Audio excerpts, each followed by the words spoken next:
Drone Sword Productions brings you the Qing Dynasty.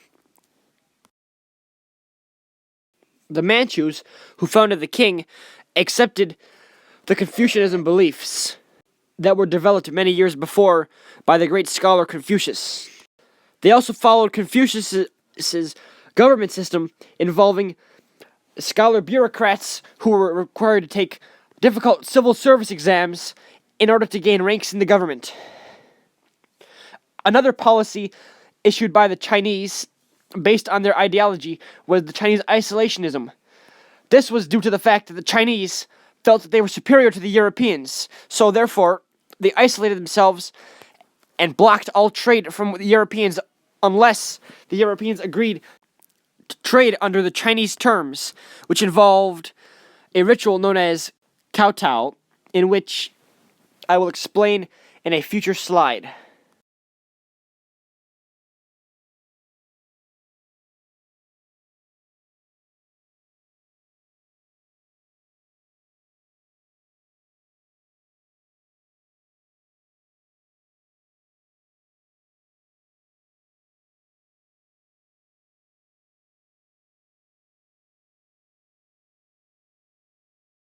Alright, so as I was saying, the Manchus who founded the Qing Dynasty came out of this area right here. This is Manchuria. They came down into China, and they took over. Now, they accepted the Confucian ideology very well, actually. They allowed the scholar bureaucrats to take part in the government as long as they took the civil service exams. And believe it or not, Emperor Kengzi, right here, he actually he was fairly religiously tolerant. He actually he enjoyed the company of the Jesuits, and they would tell him various advances in science and technology from the West, and he enjoyed that. He accepted them. He didn't really mind that they were around. So that was kind of interesting. As you can see here, there was your emperor and your scholar bureaucrats.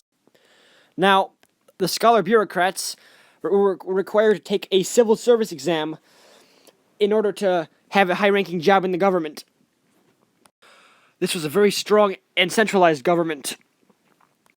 The Confucian bureaucracy set up by the king was very similar to that of the Ming, because that's what it was based off of, the Ming Dynasty government. China, under Qing rule, expanded its boundaries immensely. In fact, this is actually the largest that the Chinese empire ever was. Under Qing rule, China conquered Mongolia, Tibet, and Taiwan. It's also another thing to mention that before the Manchus went into China, they took over Korea. No, not him. Okay, where were we? Alright. Now, the Chinese isolated themselves from the West, as I had mentioned before. However, they did allow certain people to trade with them, as long as they followed a certain ritual known as kowtow, in which the ambassador would bow before the emperor, and they would touch their head to the ground 9 times. And then that would allow them to trade with the Qing Dynasty. The Dutch did this, and so the Dutch were allowed into the Qing Dynasty. They were allowed to trade with the king. Other European nations did not do this, so they were not allowed to trade with the king. Painters of the Qing Dynasty period focused on traditional styles, which involved more technique rather than creativity.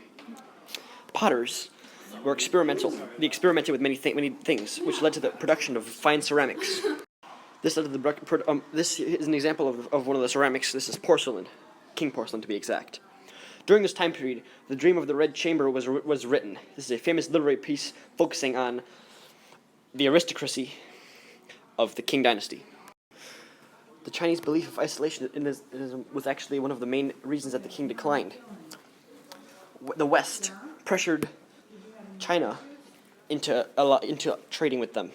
And so what happened was this led to wars involving the West attacking the Qing Dynasty to force them to trade. There were also many natural disasters during this period, as well as peasant unrest due to famines. This ultimately led to the fall of the Qing Dynasty.